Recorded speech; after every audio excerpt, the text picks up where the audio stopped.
I'm about to introduce a hero. His name is Mike Arnold. He's made 16 trips to Nigeria, some under level 4 do not travel warnings. He founded the Africa Arise International, which today runs schools for more than 600 displaced children in the camps that the Nigerian government says doesn't exist. He's a former mayor of Blanco, Texas. And he is the author of Epicenter, Nigeria, Radical Islam and the War for Global Order, a #1 bestseller on Amazon. Mike.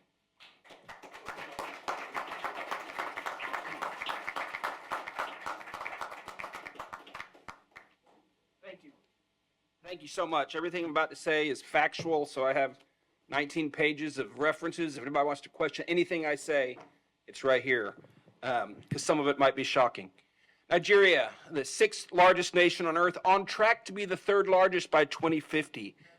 Top 5 OPEC, $1 trillion in minerals, a cultural powerhouse.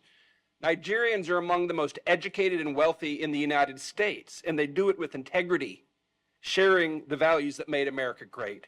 Last year, General Michael Langley, AFRICOM, declared the region anchored by northern Nigeria as the epicenter of global terror. ISIS, Al-Qaeda, others call it home.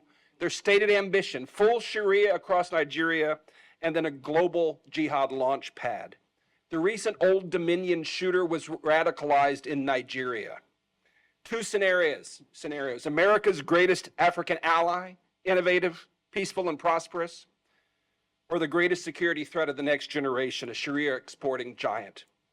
A little bit of history. In 1804, Usman Dan Fodio waged a jihad and founded the Sokoto Caliphate, Africa's largest pre-colonial empire. Beheading, raping, destruction, displacement, 2 million slaves at its peak. This caliphate has never ended. That's North Nigeria.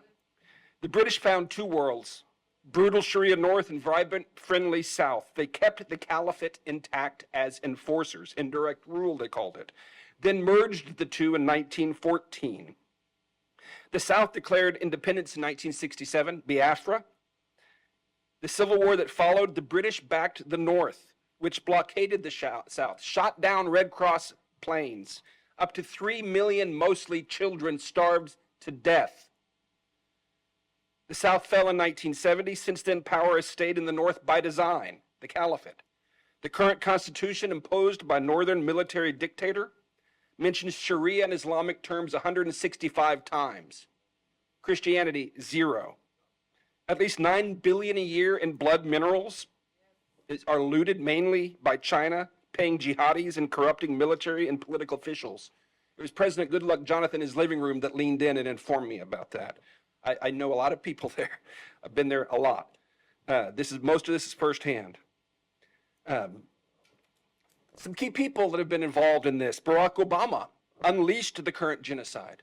In 2010, my first trip, Nigeria had an accidental Christian president, good luck Jonathan. Booming economy, only nation on earth where radical Islam was being pushed back. No slaughter, hardly any displaced people, just from random stuff. Northern warlord challenged Muhammadu Buhari, publicly called for Sharia law across Nigeria and globally. Boko Haram chose him to mediate with the government. Tinubu helped get him in office, the current president. David Axelrod was his campaign advisor. Obama blocked U.S. counterterrorism support to Jonathan, blocked other nations from helping. Jihadists flooded in from North Africa, villages massacred, millions displaced, raped, enslaved, kidnapped, churches burned. Buhari ran on ending the insecurity. It only got worse. Another person, the Sultan of Sokoto. He's like Pope and King to 108 million Muslims. Dan Fodio's 20th generation successor. He was a Nigerian general deployed to Pakistan and Afghanistan during the war on terror when we captured Nigerian fighters alongside Al-Qaeda and the Taliban. He returned and assumed the throne in 2006, and international terror tactics and organizations appeared soon after. He has never decreed an end to the killing or mineral looting in his domain, but he's called social media a terror organization. In 2025, he publicly supported the push for Sharia in traditionally Christian southern states. President Bola Tinubu, if that's his real name. In 1993, he forfeited $460,000 to a federal court in Chicago and fled the United States, That was proceeds from a heroin trafficking ring, which, by the way, heroin funds 37% of jihad around the world. He has appointed a man to rewrite the national curriculum whose defining credential is the book, The Islamization of Knowledge, which explicitly calls for intellectual jihad to oust Western education from nursery schools up to universities. This is academic Boko Haram by definition. And this is the guy that Tinubu put in charge of the curriculum of 50 million African Nigerian children. His new defense chief called the terrorists prodigal sons who deserve rehabilitation. That's the defense chief. NSA Nuhu Rabadu personally called me on October 5th to be Nigeria's Jane Fonda. It is documented he armed Miyeti Allah, the Fulani militia chaired by the Sultan and named in HR 7457 for potential FDO organization. He has publicly called the terrorists brothers. Mossad Bulus, Trump's senior advisor for Africa and the Middle East, holds multiple citizenships, including Nigerian, lived in Lagos for decades. He parrots verbatim talking points of terror-linked northern imams. He is CEO of his family company, which currently profits from multi-billion-dollar no-bid contracts issued by the Tinubu administration, issued to his business partner. He sells the heavy equipment to build the no-bid billion-dollar, $13 billion in projects. This is Trump's senior advisor. He's also Tiffany Trump's father-in-law. Examples of ongoing failures and impunity. Ngoshe, Borno State, wiped out in the Goza massacre of 2014. The government recently assured refugees in Cameroon it was safe for them to return, paid them to return. Within weeks, on March 3rd, Boko Haram slaughtered dozens, more than 300 abducted into slavery, including the wife and daughter of a friend of mine. The military was largely AWOL. The attacks continue there. Deborah Samuel Yakubu, 2022, college student. After finals, she posted on WhatsApp, "Jesus is the greatest. He helped me pass my exams." The next day on campus, as professors and police watched, she was beaten, stoned, tires heaped on her, and burned alive, while students filmed selfies in front of the flames celebrating. The deputy imam of the National Mosque, who performed President Buhari's daughter's wedding, publicly justified the killing within 24 hours on his own Twitter account. No one was punished. Nnamdi Kanu, British Nigerian broadcaster from London, illegally abducted from Kenya, tried under a defunct law, now serving life in Sokoto prison for words spoken in Great Britain. Meanwhile, the northern imam just recently offered a 1 million naira bounty for the head of a pastor, then doubled it to taunt his critics. No charges, no condemnation from officials. I've been corresponding with the guy. He helped him get to a safe house, but he and his family are in danger and they need help. The Nigerian government goes to great expense to rehabilitate the killers, while millions of innocent displaced victims are denied, neglected, and dying. The narrative war. The farmer herder and climate change framing started in the Obama State Department. The original reference document was written by a career Sharia propagandist hired by George Soros.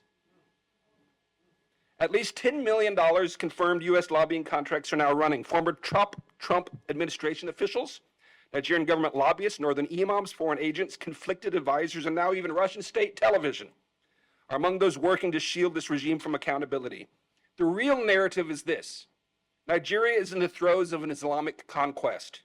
Since 2009, they have slaughtered as many as 125,000 Christians and 60,000 Muslims. This is not simply a religious freedom issue. This is national and global security. The emergency: as many as 10 to 12 million, mostly youth, are now displaced. 50 to 60% chance of radicalization by 2030 without intervention. Most are denied by the government, who call them beggars and criminals. Without intervention, this could yield 5 to 6 million more jihadists over the next 5 to 6 years. Intervention is not hard. The international community has the money and the mandate to help if the displaced are simply recognized. In 2015, the UNHCR documented multiple displacement camps in Abuja. Today, they deny those camps exist. I have run schools in those same camps since 2020. They do exist. I affirm the cycle of violence is not inborn or inevitable. A lot of Americans write it off. Oh, that's just what they do. Yes, the children who saw their parents hacked to death often come to our schools wanting to go back and get revenge, but I can tell you, with an education, they gain character, hope, and vision, and they want to go back to rebuild. What must happen Nigeria has long been strangled by radical Islamists, predatory extraction, globalist meddling, and institutional corruption. Working with the Nigerian government to end the genocide is like working with the Third Reich to end the Holocaust. They smile and spin as they wait for Trump to leave office. Since CPC designation, killing and impunity have only gotten worse. Sanctions will not work. Visa bans will not work. They're ideologues, and they'll just pivot east. Intentional denial of recognition and aid to displaced people, intentional denial of recognition and aid in this circumstance meets the legal standard of genocide. This is provable. Indict the Tinubu administration. Arrest them. They're guilty of genocide. And it's provable. Conduct a valid census and evidentiary briefing of the displaced. They are our witnesses to genocide and they need help. Investigate the Sultan of Sokoto as a terror sponsor. Circumstantial evidence demands it. We know where the militant camps are. Wipe them out. Bring the enablers to justice. Demand the release of Mazi Nnamdi Kanu and other prisoners of conscience. Offer asylum protection to them and others threatened by this regime. Ensure a free election in 2027. It can be done for the cost of a Tomahawk missile volley. Tinubu was declared the winner with less than 9 million votes in a nation of 230 million.